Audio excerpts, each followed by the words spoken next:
ونعوذ بالله من شرور أنفسنا وسيئات أعمالنا من يهده الله فلا مضل له ومن يضلل فلا هادي له وأشهد أن لا إله إلا الله وحده لا شريك له وأشهد أن محمدا عبده ورسوله اللهم صل وسلم على نبينا محمد وعلى آله وأصحابه ومن اهتدى بهداه إلى يوم الدين وسلم تسليما كثيرا أما بعد معاشر الإخوة rahimani wa rahimakumullah.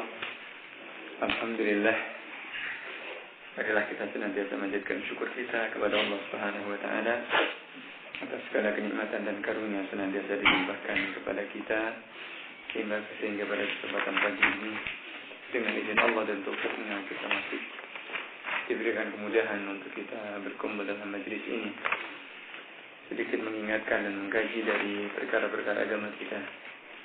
Para hadirin jazakumullah, masuk pada pembahasan berikutnya yang ke-98 dari masail jahiliyah.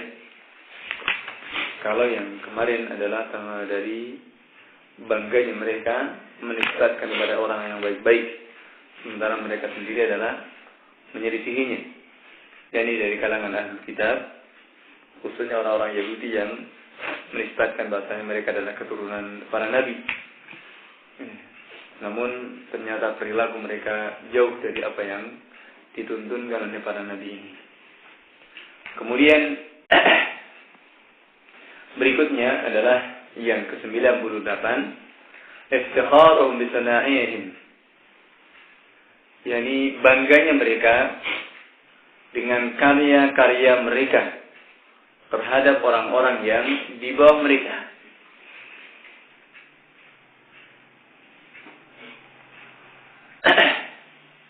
Ini termasuk dari penyakit-penyakit jahiliyah. Dan seperti itu sudah ada dari umat-umat sebelum kita. Seperti kaum 'Ad dan kaum Tsamud. Dengan teknologi yang ada pada mereka saat itu. Di mana kaum Tsamud dengan rumah-rumah pahatan-pahatan dari gunung. Gunung batu mereka pahat, kemudian mereka jadikan rumah-rumah dan istana-istana mereka. Demikian pula kaum 'Ad dengan bangunan-bangunan yang menjulang tinggi. Tidak hanya sekarang saja, dulu kaum 'Ad adalah piawai pada masanya. Mereka juga merasa mereka berbangga dengan apa yang mereka miliki dari teknologi atau dari kemampuan untuk melakukan sesuatu yang orang lain tidak bisa melakukannya. Maka Allah Subhanahu wa taala menghukum mereka. Bagaimana akhir kesudahan dari kebanggaan yang tidak ada artinya itu. Kaum 'Ad, Allah Subhanahu wa taala habisi dengan angin. Tidak terbayangkan. Selama 7 malam 8 hari mereka, Allah Subhanahu wa ta'ala kirimkan angin kepada mereka. Sab'ata layali wa thamaniyata ayyam. Yani 7 malam 8 hari yang Allah Subhanahu wa ta'ala sebutkan di surat Az-Zariyat dan di banyak ayat. Allah Subhanahu wa ta'ala ulang-ulang. Dan itu tiada lain supaya kita mengambil ibrah, mengambil pelajaran bagaimana akhir kesudahan orang-orang yang seperti itu. Bangga dengan apa yang mereka lakukan, kemudian menghinakan diri, dan mereka melecehkan kepada Rasul-Rasul Allah Subhanahu wa ta'ala yang diutus kepada mereka, yakni Nabi Hud dan Nabi Saleh. Allah Subhanahu wa ta'ala kemudian membalas ejekan-ejekan mereka, perilaku-perilaku mereka itu dengan mengirimkan angin.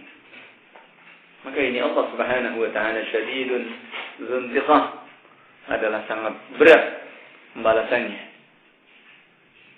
Ini ikhwan fillah jazakumullah, ini kaum 'Ad. Tidak terbayangkan bagaimana di mana Allah Subhanahu wa taala mengatakan, "Ma tadharu min syai'in atat 'alaihi illa ja'alathu karramim." Ma tadharu min syai'in, tidak tersisa, tidak dibiarkan dari sesuatu yang datang illa ja'alathu karramim, kecuali angin itu menjadikannya seperti ramim, seperti remukan, sesuatu yang diremuk, hancur lebur.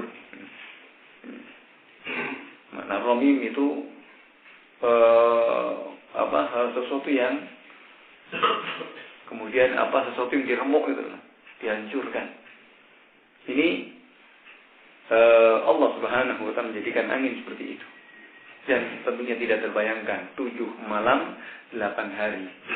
Yang kemarin kita lihat saja baru berapa saat ya. Itu berapa saat kita nonton pas hari Rabu yang lalu malah ya, terus minggu ini. Kita nonton itu cuma berapa saat saja. Kita lihat ratusan rumah sudah hancur-hancuran ya. Kebetulan itu di sebelah barat saya ya. Saya juga lihat ya. Mengerikan ya. Bagaimana suaranya, gemuruhnya, dan suaranya bukan suara angin ya. Tapi suaranya suara kayak barang-barang itu beradu gitu. Dan suaranya atau sudah kayak ini baru cuma berapa saat saja. Tidak terbayangkan kaum Ad 7 malam 8 hari. Ini hancur-hancuran. Yang kemarin cuma berapa saat saja. Pohon-pohon dicabut, ya. Diangkat aja, pohon mangga diangkat itu, diterbangkan kemudian diamburkan di TK Kudusan itu diangkat itu, dan namanya tiang atap-atap itu di gunung saja itu, sayang itu berhamburan sampai terbangkan begitu tingginya. Tak pikir sore-sore itu ada layangan atau apa kok. Kemudian terlihat kayak sampah. Anginnya juga sampah aja. Maka ini cuma berapa dan itu cuma berapa saat saja. Bagaimana kaum Ad ini? Ini tentu juga mengambil ibrah dan pelajaran. Allah Subhanahu wa taala sangat pedih pembalasannya. Alhamdulillah daerah itu dihindari. Itu daerah yang barat ya. Ini daerah agak sedikit ambangan di daerah situ. Ini ibrah bagi kita. Kemudian kaum Samud, kaum Ad seperti itu, bangga dengan apa yang mereka miliki atau mereka lakukan. Maka di sini Fanfidin Insyaallah Syekh mengingatkan pada kita dengan perilaku jahiliyah. Apapun yang bisa kita lakukan dari berbagai hal-hal yang mungkin dari teknologi ataupun juga sesuatu yang baru yang bisa kita lakukan, itu semuanya adalah karunia dari Allah Subhanahu wa taala. Kenikmatan dari Allah Subhanahu wa taala untuk kita bisa memanfaatkannya dalam hal yang baik. Namanya teknologi ini karunia dari Allah yang kalau kemudian digunakan dengan baik, ini juga Masya Allah. Dan antum ahlinya dalam masalah ini ya, dengan teknologi internet atau dan lain sebagainya. Sekarang ini sudah tatawur, selalu berkembang, tiap hari selalu berkembang. Maka itu kalau digunakan untuk yang baik, ini juga Masya Allah ya. Kebaikan-kebaikan akan menyebar ya, dengan begitu cepatnya dan begitu mudahnya ya. Namun kalau kemudian kita hanya berbangga diri ya, seperti itu, kemudian digunakan untuk hal yang kurang baik, maka tunggulah tiba saatnya pembalasan dari Allah Subhanahu wa taala. Nasallallahu alaihi wasallam. Maka ini apapun yang kita lakukan ya, tidak boleh untuk kemudian kita berbangga dengan hasil karya kita, dengan mungkin bangga dengan bisnis kita karena berhasil, sukses misalkan, kemudian melecehkan kepada yang lainnya, atau mungkin seorang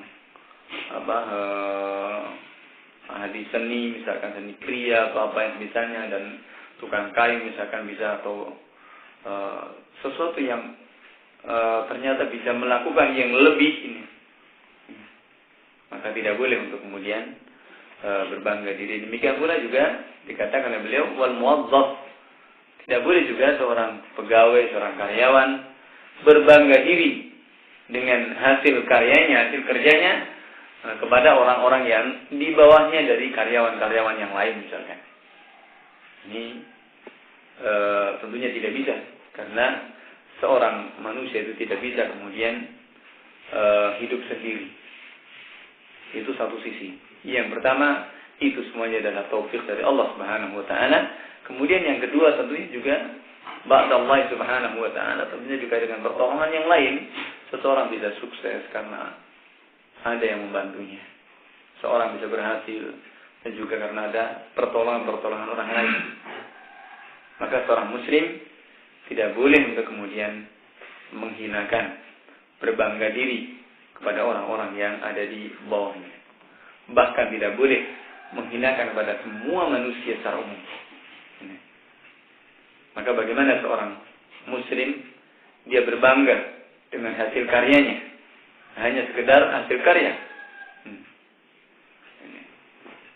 Ini beliau katakan termasuk dari perkara-perkara jahiliyah. Sebagaimana orang-orang Quraisy dulu juga seperti itu. Mereka adalah ahlul rihlah, orang-orang suka mengadakan perjalanan di musim panas, musim dingin. Bagaimana Allah menyebutkan di Ilaj Quraisy ilazihim rihlatash shita'i was-sayf. Mereka mengadakan perjalanan di musim dingin dan juga di musim panas. Untuk berdagang, mereka bangga dengan perkara-perkara itu. Maka ini semuanya adalah merupakan karunia dari Allah Subhanahu wa taala. Dari perjalanan mereka dagang di musim dingin ke negeri Yaman dan di musim panas ke negeri Syam, ya. Untuk berdagang ini mereka pun berbangga diri dengan apa yang mereka lakukan itu. Dan bahkan menyombongkan diri terhadap orang-orang yang misalkan dari para petani, ya, dan yang lainnya. Maka ini tentunya adalah mencakup dari semua yang berbangga dengan hasil karyanya, berbangga diri dengan pekerjaannya. Maka hal ini tidak dibolehkan untuk kemudian saling melecehkan satu dengan yang lainnya. Dan demikian pula dalam perkara-perkara yang lainnya. Semua tugas, semua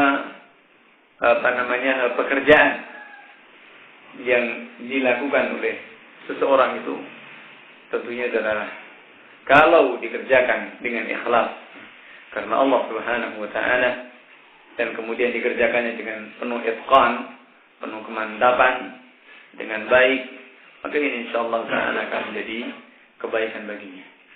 Karena seseorang yang bekerja manakala lillah wa fillah, ya, karena Allah Subhanahu wa taala, dan itu senantiasa di jalan Allah Subhanahu wa taala, ya, untuk menjadikan seseorang itu sebagaimana yang Allah Subhanahu wa taala sebutkan dalam Al-Qur'an, wa inna khaira man ista'jarta al-qawiyyul amin. Fa inna khaira man ista'jarta al-qawiyyul amin. Dan sebaik-baik yang engkau sewa adalah orang yang memiliki dua sifat. Baik-baik pegawai ini yang memiliki dua sifat. Yakni yang pertama al-qawi, kuat kepribadiannya, kuat keilmuannya, kuat skillnya dari apa yang menjadi pekerjaannya. Ini betul-betul itqan, jadi mutqin, mantap. Sebagai marketing misalkan juga menguasai dengan baik. Sebagai mekanik misalkan juga demikian, dikuasainya dengan baik. Ini mana al-qawi. Kemudian sifat yang kedua, ternyata sifat ini pun juga tidak cukup. Seseorang mungkin piawai yang mumpuni dalam satu pekerjaannya, tapi ini juga tidak cukup kalau tidak diimbangi dengan sifat yang kedua, al-amin. Ini yang amanah, yang jujur. Maka dua sifat ini adalah sifat yang mulia. Fa inna khaira man ista'jarta al-qawiyyul amin. Yang kuat dan amanah. Seorang yang amanah jujur, Masya Allah. Tapi kalau tidak punya skill, tidak punya kemampuan kerja, maka ini juga orangnya jujur-jujur. Tapi kalau pekerjaannya tidak menguasai, tentunya juga tidak baik. Demikian pula orang yang mumpuni dalam pekerjaannya, namun tidak amanah, bahkan ini akan lebih rusak lagi. Ya. Maka ini dua sifat ini adalah yang mesti dimiliki. Dan itu kemudian ditambah lagi dengan, ya kalau yang namanya amanah tentunya adalah ikhlas. Ya. Keikhlasan karena Allah Subhanahu Wa Taala ini akan menjadikan lebih baik, ya, dan akan terjauhkan dari sifat-sifat jahiliyah ini. Maka ini namanya pekerjaan apapun, selagi itu adalah pekerjaan yang halal, ya, tidak ada kemudian lebih baik dari yang lainnya, itu tidak. Boleh jadi pekerja karyawan biasa itu lebih baik, manakala dia memiliki dua sifat itu, dan juga keikhlasannya karena Allah Subhanahu Wa Taala, itu bahkan akan lebih barokah. Namun meskipun dia misalkan seorang manajer misalkan, namun kalau kemudian tidak ikhlas, ya, dan apalagi kemudian menghinakan kepada yang di bawahnya, melecehkan kepada yang di bawahnya, maka ini tentunya menjadikan tidak berkahnya. Maka ini akhwan fillah jazakumullah, ini yang sifat yang ke-98 dari sifat-sifat ahli jahiliyah ini, yang hendaknya kita juga harus menghindarkan diri dari perkara-perkara ini. Kemudian berikutnya yang ke-99, pandangan mereka terhadap dunia ini dengan pandangan yang takjub, berbangga diri. Tentunya rentetannya seperti itu. Kalau kemudian seseorang itu bangga dengan kebaikan orang lain misalkan, atau kebaikan keturunannya, bangga dengan hasil karyanya, dengan pekerjaannya, dengan penemuan-penemuannya, maka di berikutnya tiada lain itu adalah pandangan dunianya itu akan, ya pandangannya sebatas hanya perkara dunia. Maka ikhwan fillah azzakumullah wa rahimakum, seorang muslim pandangan itu menembus batas. Tidak terbatas hanya lingkup dunia yang kecil dan fana ini, tapi lebih menembus kepada batas, sampai memikirkan bagaimana, memandang bagaimana nanti akibat dan akhir kesudahannya di sisi Allah Subhanahu Wa Taala. Maka kalau kemudian hanya terbatas kepada dunia saja, ini adalah dari pandangan-pandangan ahlu jahiliyah yang mereka bangga dengan dunianya. Karena apa? Kebesaran dunia itu ada dalam hati mereka, yang semuanya itu diukur dengan dunia, mengukur seseorang itu dengan dunia.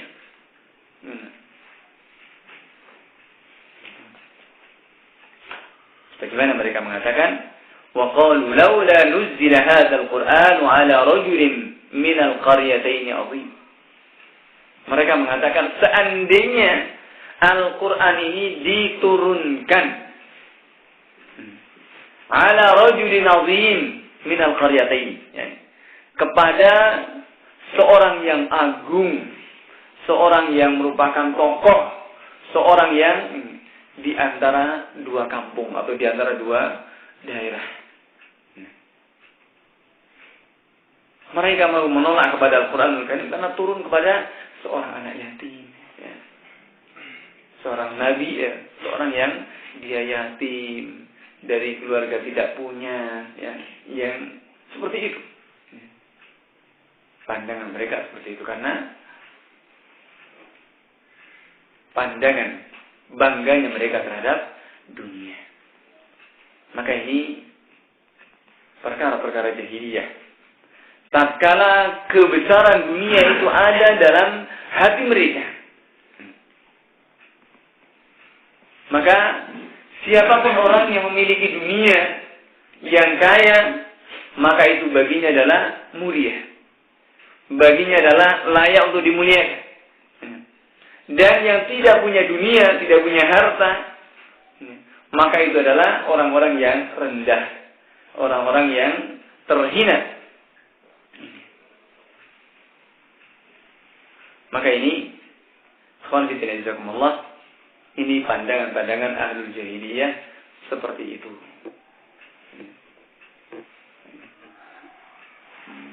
Maka memandang sampai itu dalam masalah risalah, masalah kerasulan, kenabian ini, mereka pun memandang kalau nabi rasul itu juga dari orang-orang yang kaya, bukan dari orang-orang yang fakir.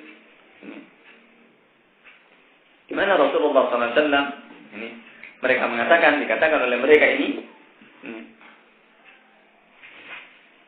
mereka menghinakan. Apakah Allah Subhanahu wa Ta'ala tidak mendapati kecuali seorang anak yatim yang dimiliki oleh Abu Thalib itu untuk kemudian diutusnya sebagai seorang rasul?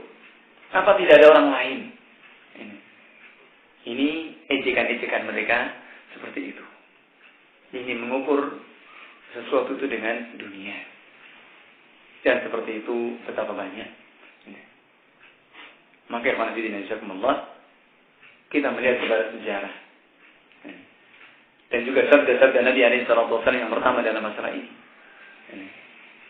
Rasulullah sallallahu alaihi wasallam sebagaimana juga hadis yang dibawakan oleh Ibnu Hajar di Kitabul Jami', ya, dari akhir kitab Bulughul Maram. Ini beliau mengatakan, "Unduru man huwa asfala minkum wala tanzuru ila man huwa fawqakum." Dalam masalah dunia, lihatlah kepada yang di bawah kalian. Jangan melihat kepada yang di atas kalian. Fa innahu ajdaru alla tajdaru ni'matallah. Maka itu lebih mendorong kepada seseorang untuk mengakui, untuk melihat akan kenikmatan Allah Subhanahu wa Ta'ala. Oh, ternyata ada yang lebih melarat. Oh, ternyata ada lebih kekurangan. Seperti itu. Tapi kalau dalam masalah agama, masalah akhirat, hendaknya kita melihat yang di atas kita. Ternyata orang lain itu lebih baik dari kita. Ternyata orang lain itu lebih tawadhu dari kita. Ternyata orang lain lebih dermawan dari kita. Ternyata orang lain lebih sungguh-sungguh dalam ibadah. Dan seterusnya, seperti itu. Dan itulah para sahabat yang Allah mengatakan, "Fabidzalika falyatanafasil mutanafisun." Pada yang demikian itu, mereka itu berlomba-lomba. Berlomba-lomba dalam kebaikan. Maka ini didikan Rasulullah sallallahu alaihi wasallam terhadap para sahabat. Tidak pernah yang namanya dunia itu ada dalam hati mereka. Dunia ada di tangan mereka, tapi tidak dalam hati mereka. Makanya kita lihat bagaimana mereka demikian mudahnya untuk kemudian membelanjakan hartanya di jalan Allah Subhanahu wa Ta'ala. Ini para sahabat, Abu Bakar, Umar, Utsman, dan para sahabat seperti itu, mereka berlomba-lomba. La yakhshal faqr, tidak khawatir dengan kefakiran. Ini mereka seperti Abu Bakar radhiyallahu ta'ala ketika dalam perang Tabuk, beliau membelanjakan atau menginfakkan semua yang dimilikinya sampai tidak tersisa untuk diri dan keluarganya. Kemudian dikatakan Rasulullah SAW, apa yang tersisa untukmu? Kemudian kata Abu Bakar, yang tersisa untuk Allah dan Rasulnya. Tersisa untuk adalah Allah dan Rasulnya. Cukup bagiku Allah dan Rasulnya. Ini Abu Bakar radhiyallahu ta'ala. Utsman dalam perang Tabuk juga. Padahal ketika itu baru saja kafilah dagangnya itu datang dari Syam. Ratusan dagangannya dari onta, kuda, kambing-kambingnya dan banyak. Dan tengkulak-tengkulak pun juga sudah berdatangan, mau memberikan keuntungan yang berlipat. Namun ini para sahabat yang harta itu tidak ada dalam hatinya, ada di tangannya. Kemudian ratusan dibelanjakan untuk membiayai perang dalam perang Tabuk itu. Bahkan termasuknya beliau yang membebaskan sumur yang ketika itu dibutuhkan oleh kaum muslimin yang kemudian dikenal dengan Bi'r Utsman. Jadi ini sahabat Utsman radhiyallahu taala. Maka tidak ada dunia itu ada dalam hati mereka, tapi itu ada dalam tangan mereka. Mereka kaya. Tidak kemudian mereka berbangga diri atau mengukur segala sesuatu itu dengan dunia itu, tidak. Bagaimana juga kisah dari Sa'ad bin Waqqas radhiyallahu ta'ala tatkala sakit keras di Mekah, ketika Fatu Mekah sakit keras dan khawatir kalau kemudian itu merupakan tanda-tanda ajalnya. Kemudian mengatakan kepada Rasulullah SAW mau memberikan wasiat hartanya itu 2/3 dari hartanya. Mengatakan pada Rasulullah ketika Rasulullah menjenguknya, Rasulullah, saya ini diberi kecukupan dan saya tidak punya ahli waris kecuali seorang anak perempuan. Apakah boleh saya mewasiatkan hartaku ini 2/3? Kata Rasulullah, jangan. Setengahnya Rasulullah, jangan. Sepertiganya. Kata Rasulullah, sulus. Wasulus itu kasih, sudah sepertiga saja. Dan sepertiga itu sudah banyak. Kemudian Rasulullah mengatakan, li an tatruka warataka aghniya khairul laka min an tatrukahum 'alatan yatakaffafuna 'alan nas. Engkau tinggalkan anak keturunanmu, mereka itu dalam keadaan kecukupan, itu lebih baik daripada engkau tinggalkan mereka dalam keadaan kekurangan, meminta-minta kepada manusia. Artinya di sini para bidin insyaallah bagaimana hasrat mereka dan juga mereka berlomba-lomba untuk membelanjakan harta mereka di jalan Allah Subhanahu wa taala, dan tidak ada dalam hati mereka. Ini azamatud dunya, kebesaran dunia itu bukan sebagai tolok ukur dan juga bukan sebagai timbangan dalam menimbang kepada sesuatu. Karena ini adalah mereka paham betul kalau itu adalah perkara-perkara jahiliyah. Namun demikian, ikhwan fillah jazakumullah, ini satu penyakit yang sebenarnya menjadi koreksi bagi kita. Terkadang manusia sekarang ini mengukurnya dengan itu. Di mana kebesaran dunia itu ada dalam jiwa mereka. Siapa yang punya dunia, maka itu aziz di sisinya. Yani mulia. Siapa yang tidak punya, maka itu adalah terhina. Maka seperti itu. Ini adalah perkara-perkara jahiliyah. Di mana pada ayat yang dibawakan oleh muallif rahimahullahu taala di surat Zukhruf, ya, ayat yang ke-31, wa qalu laula nuzila hadzal qur'an ala rajulin minal qaryatayn azim. Mereka mengatakan, seandainya Al-Qur'an ini turun kepada seorang yang agung, rajulin azim, di antara dua kampung. Dua kampung maksudnya di sini adalah Makkah dan Taif. Makkah dan Taif ini memang dua kampung yang dari dulu merupakan, ini sudah makmur, sudah ramai. Ya. Adapun yang sekarang ini seperti Jeddah itu belum dikenal dulu. Ya. Yang dulu adalah Makkah dan Taif. Tapi kalau kemudian berikutnya ternyata juga terpisahkan, karena Taif itu masuk daerah Najd, ya. Masuk daerah Najd. Sementara Mekah itu adalah masuk daerah Hijaz, daerah Hijaz ini. Dan Mekah dengan Taif ini berdekatan, tidak terlalu jauh. Dan Taif ini ada di arah tenggara dari kota Mekah yang merupakan daerah subur, di mana dua daerah ini bertolak belakang. Kalau penduduk Mekah, kebanggaan mereka dengan perdagangannya dan maju dengan perdagangannya. Sebaliknya orang Taif ini mereka dengan pertaniannya, dan memang merupakan pusat pertanian sampai hari ini juga. Demikian daerah subur, ini daerah dingin. Musim panas pun juga dingin.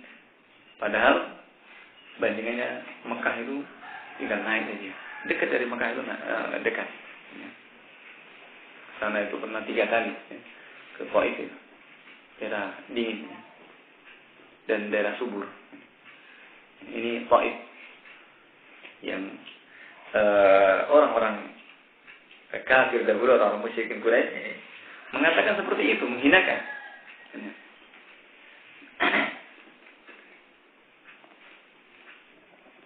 Maka mereka mengatakan seperti itu. Seandainya Al-Quran itu kok tidak turun kepada seorang yang agung, orang yang merupakan tokoh kaya dan tokoh di antara dua desa ini, di antara dua kampung ini. Yang dimaksudkan adalah Makkah dan Madinah, Makkah dengan Taif ini. Dan kemudian yang mereka inginkan dengan rajulin azim, kata mereka, itu adalah Walid bin Mughirah di Makkah,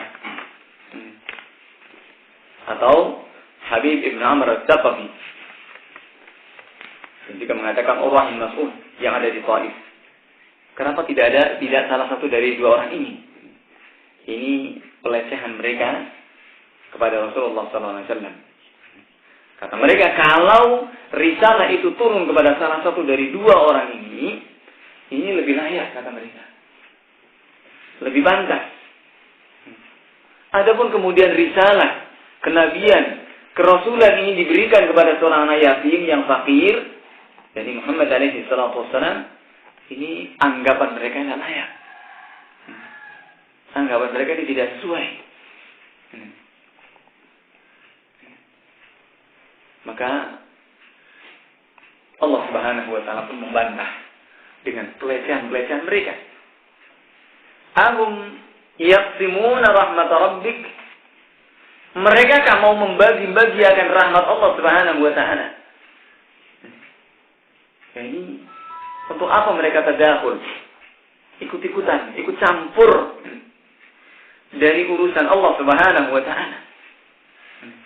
Mereka mau nimbrung dari sesuatu yang itu haknya Allah Subhanahu wa ta'ala. Maka Allah Subhanahu wa ta'ala juga membantah, Allahu a'lamu haitsu yaj'alu risalatah. Allah Subhanahu wa ta'ala Maha tahu untuk kepada siapa risalah itu diberikan. Maka ini khonafidin insyaallah, ini mereka dari penyakit-penyakit jahiliyah yang ada pada mereka adalah mengukur segala sesuatu, kemuliaan itu diukur dengan dunia. Dan ternyata betapa banyak yang terpelanting, bergelimpangan karena dunia. Seperti yang kemarin baru-baru heboh ya, dari pengusaha 5 daftar pengusaha muda Indonesia ya. Ternyata matinya tragis. Matinya itu tragis, gantung diri. Ya. Dunianya melimpah, tapi ternyata seperti itu. Akhirnya adalah tragis, hidupnya tidak pernah tenang.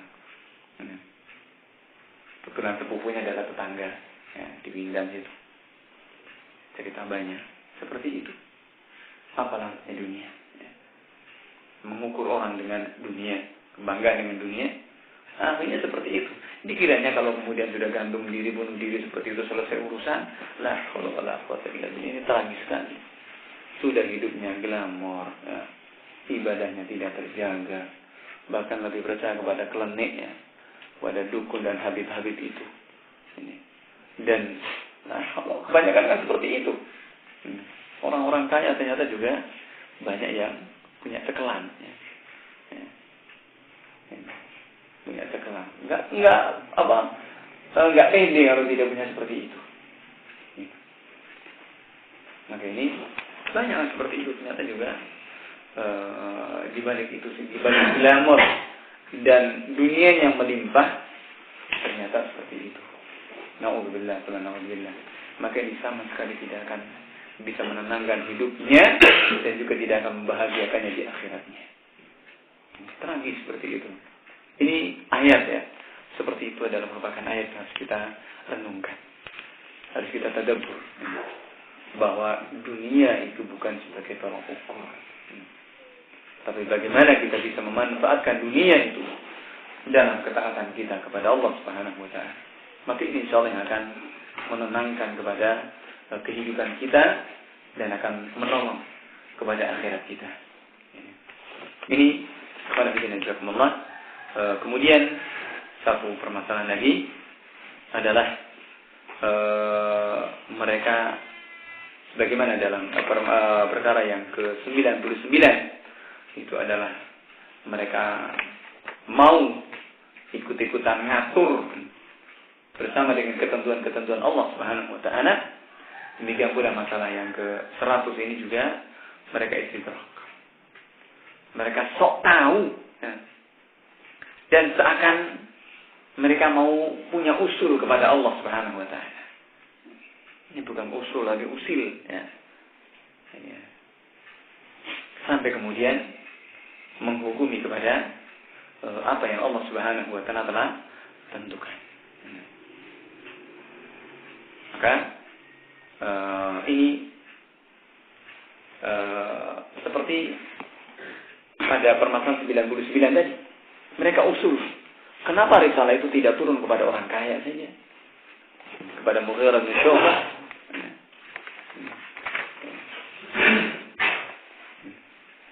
Kepada siapa? Dari tokoh-tokoh mereka ya. Kepada Walid bin Mughirah, misalkan Mughirah bin Syu'bah ini sahabatnya. Walid bin Mughirah dan juga pada tokoh-tokoh mereka. Ini seakan mereka istidrak, mencari tahu. Seakan keputusan Allah Subhanahu wa taala belum sesuai. Yang perlu untuk kemudian diselaraskan. Maka ini keadaan mereka. Maka seakan-akan Allah Subhanahu wa taala tidak tahu tentang nabinya, tentang Muhammad alaihi salatu wassalam, dan mereka lebih tahu tentang kelayakan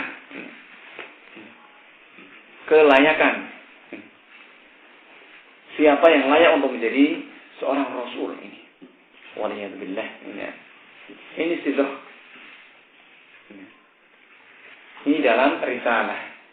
Kemudian Al-Quran yang Allah Subhanahu wa taala turunkan juga dengan tadarruj, dengan sebagian-sebagian turun berkesinambungan, dan itu sebagian-sebagian.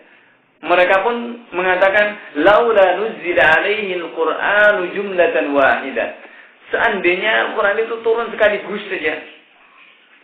Ini mereka usul seperti itu. Ini istidrak kepada Allah Subhanahu wa taala.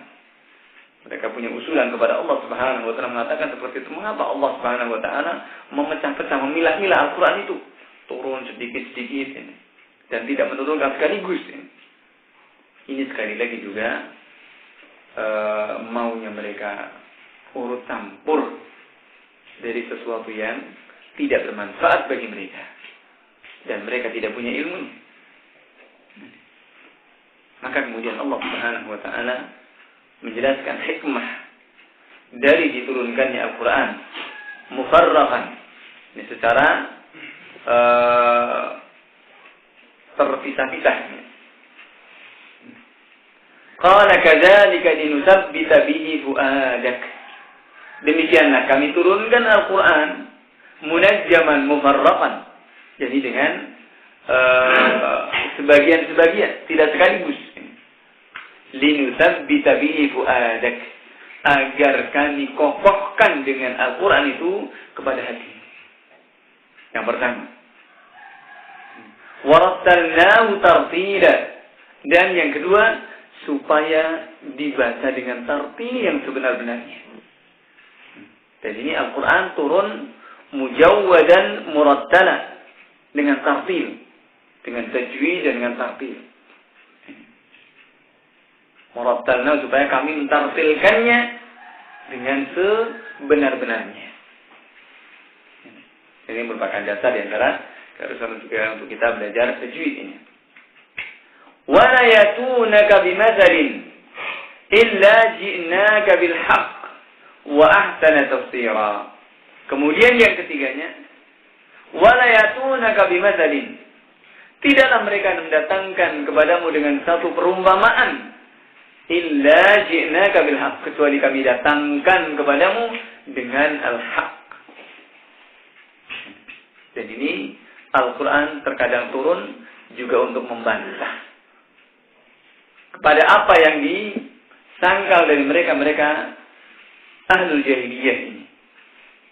Sering ayat itu turun membantah kepada mereka ini, ahlul jahiliyah. Maka ini fungsinya seperti juga di awal-awal dari surat Al-Baqarah. Bagaimana Allah Subhanahu wa ta'ala menyebutkan sifat orang-orang munafik, ya. Yang kemudian Allah Subhanahu wa ta'ala membantah sekaligus. Yukhadi'una Allah walladzina amanu. Mereka menipu kepada Allah dan orang-orang yang beriman. Hakikatnya tidak demikian. Allah langsung membalasnya. Wa ma yakhda'una illa anfusahum. Tidaklah mereka menipu kecuali diri mereka sendiri. Allah tidak tertipu, orang-orang mukmin juga tidak tertipu. Sebenarnya mereka menipu diri mereka sendiri. Ketika mereka mengatakan innama nahnu muslihun, kami adalah orang-orang berbuat baik, berbuat islah, Allah langsung membalasnya, ala innahum humul mufsidun. Mereka lah orang yang berbuat kerusakan, dan terus seperti itu di bawah. Ketika mengejek kepada para sahabat, anu'minu kama amana sufaha, apakah kami harus beriman seperti imannya orang-orang yang safi, orang yang dungu? Allah langsung membantah, ala innahum humus sufaha. Mereka lah orang yang dungu. Mereka lah orangnya yang benar-benar dungu. Juga tatkala mereka menghinakan kepada Allah Subhanahu wa ta'ala, mengatakan innama nahnu mustahzi'un, kami hanya menghinakan saja, istihza, melecehkan mereka saja. Allah mengatakan Allahu yastahzi'u bihim, Allah yang akan membalas ejekan mereka. Maka ini ayat Al-Quran turun seperti itu untuk membantah, ya. Dan terkadang seperti itu, ya, menjelaskan. Dan ini tentunya ketika sudah dengan kasus-kasus seperti itu lebih kokoh, ya, lebih mantap. Demikian pula seperti dalam kisahnya siapa kita dalam hadisul ifk, ya. Cerita-cerita dusta dituduhkan kepada Ummul Mukminin Aisyah radhiyallahu ta'ala yang dituduh selingkuh. Maka Allah Subhanahu wa ta'ala menurunkan ayatnya. Turun langsung dari langit. Ya. Menjelaskan tabri'at Aisyah radhiyallahu ta'ala, terbebasnya Aisyah dari semua tuduhan itu. Kemudian yang menuduh itu adalah orang-orang yang sombong, yang dikuasai dengan kesombongannya. Dikatakan wallazi tawalla kibrahu, yang orang-orang yang dikuasai dengan kesombongannya. Dan ini Abdullah bin Ubay bin Salul dan kroni-kroninya. Kemudian Allah Subhanahu wa ta'ala memberikan undang-undang sekaligus ketegasan pada mereka. Kalau menuduh orang berzina, kemudian tidak bisa mendatangkan 4 orang saksi, maka tuduhan itu berbalik kepada yang menuduhnya. Hukum itu berbalik kepada yang menuduhnya dengan had qadhaf namanya. Ini kemudian tidak sembrono. Maka ini Al-Quran turun seperti itu. Hikmahnya untuk memberikan yang benar dan memberikan yang terbaik dari apa yang disangkakan oleh manusia. Qala wa Qur'anan farraqnahu litaqra'uhu 'ala an-nasi 'ala muktin wa rattalnahu tartila. Wa Qur'anan, dan Al-Qur'an ini diturunkan, farraqnahu, kami pisah-pisah dalam turunnya. Dan tentunya sebagai terkadang turunnya itu adalah karena ada asbab yang kemudian dikenal dengan asbabun nuzul, sebab turunnya ayat. Nah, ini kalau sesuai dengan seperti itu akan lebih kokoh, ya. Sesuai dengan keadaan. Namun kemudian kaidah mengatakan al-ibrah bi umumil lafz la bi khususis sabab. Dalil dalam Al-Qur'an ini tidak sesuai dengan sebab turunnya, tapi dengan keumuman daripada lafaz yang ada. Meskipun turunnya itu adalah karena sebab. Seperti misalkan pada ayatul zihar, tentang masalah zihar. Ini seorang suami menyamakan istrinya dengan ibunya sendiri. Ini kisahnya adalah kisahnya Hawla binti Sa'labah yang dizihar oleh suaminya. Sudah tua, ya, dizihar. Kemudian zihar di masa jahiliyah dulu itu sama dengan cerai. Makanya setelah dizihar oleh suaminya, kemudian suaminya mengajak untuk berhubungan, ditendangnya itu suaminya. Karena istrinya lebih muda, ya. Ini. Dan lebih suaminya itu sudah tua juga. Ya. Ditendangnya suaminya, kemudian langsung memakai pakaiannya dan lari menuju Rasulullah SAW. Karena memang sebelum turun ayat zihar itu, anggapan dulu di masa jahiliyah namanya zihar itu sama dengan cerai. Berarti sudah kata cerai. Maka kemudian Hawla binti Sa'labah datang kepada Rasulullah SAW mengadukan itu. Kemudian Rasulullah mengatakan tunggu sampai keputusan dari Allah Subhanahu wa taala turun. Kemudian turun di awal dari surat Al-Mujadalah itu. Ya, qad sami'a Allahu qawlan allati tujadiluka fi zawjiha wa tashtaki ila Allah. Dia mengeluh kepada Allah. Ya, kemudian ayat ini turun kemudian ketentuan hukum, ya, datang dari Allah Subhanahu wa taala bahwa siapa yang mendihar istrinya maka harus membayar tebusan.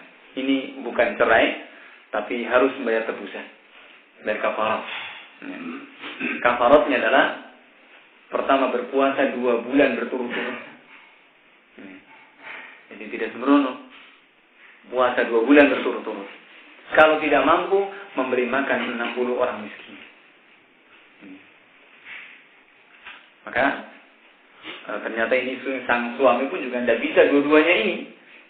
Puasa, bagaimana puasa 2 bulan, sudah tua, 2 bulan berturut-turut akan mampu? Nggak mungkin mampu. Kemudian memberi makan 60 orang miskin. Nah, kita aja hidup melarat ini.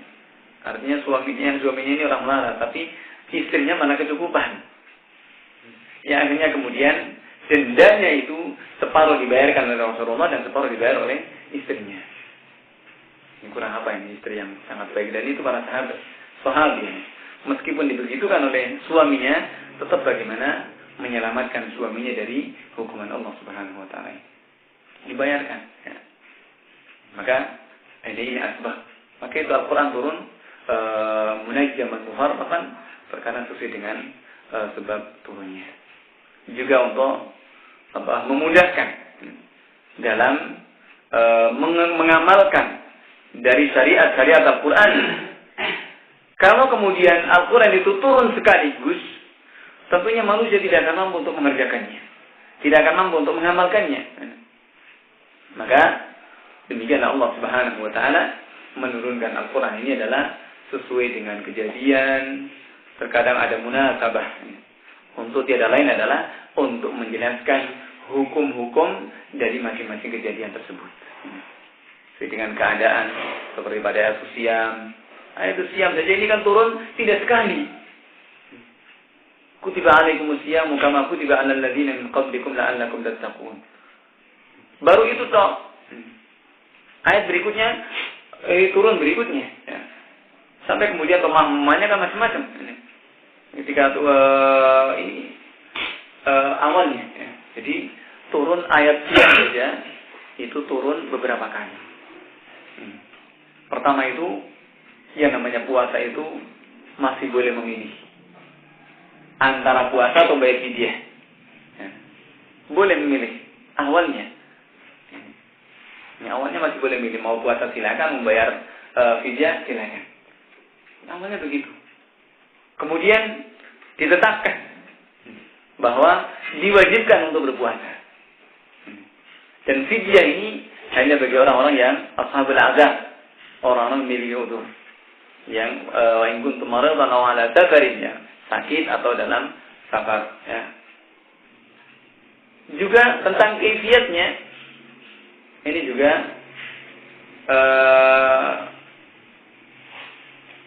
Allah mengatakan wa kulu washrabu hatta yatabayyana lakumul khaytul abyadu minal khaytil aswad. Ini baru sampai itu toh. Minal fajrnya ini berikutnya. Makanya dipahami oleh para sahabat. Rasulullah Ali bin Hatim di antaranya hatta yatabayyana lakumul khaytul abyad minal khaytil aswad. Sampai jelas bagi kalian benang merah dari benang putih. Maka kalau mau tidur itu nyanding benang. Kalau benang hitamnya sudah kelihatan, oh berarti ini sudah subuh, ya. Sudah nggak boleh makan lagi. Awalnya seperti itu, dipahami oleh para sahabat. Kemudian turun ayat minal fajr, dari waktu fajar. Bahwasanya benang hitam dengan benang putih itu adalah syafaq, dari fajar shadiqnya. Nah, ini juga berantai. Ya. Maka ini ini mereka yang mau usul, ya, kepada Allah Subhanahu wa taala. Dan seperti ini juga umumnya pada orang-orang ahli bid'ah, ya, yang mereka juga sok tahu dan sok memberitahu seakan Allah tidak tahu, ya. Ini orang-orang ahli bid'ah yang Allah sebutkan di surah Al-Hujurat, ya. Bahwa keadaan mereka orang-orang ahli bid'ah, jadi ini dilakukan oleh banyak dari kalangan ahli bid'ah yang suka melafaz-lafazkan niat misalkan ini. Ini kan istidrak, ya. Seakan Allah Subhanahu wa taala tidak tahu dengan apa yang dilakukannya, ya. Sampai kemudian niat itu dilafaz-lafazkan oleh mereka ini. Maka Allah Subhanahu wa taala membantah seperti itu di surat Al-Hujurat. Maka ini orang yang dan ternyata itu adalah perilaku dari ahlul jahiliyah. Ini mudah-mudahan kita bisa mengambil faedahnya. Wallahu ta'ala. Subhanakallahumma wa bihamdika asyhadu an la ilaha illa anta astaghfiruka wa atubu ilaik. Walhamdulillahirabbil alamin. Assalamualaikum warahmatullahi wabarakatuh.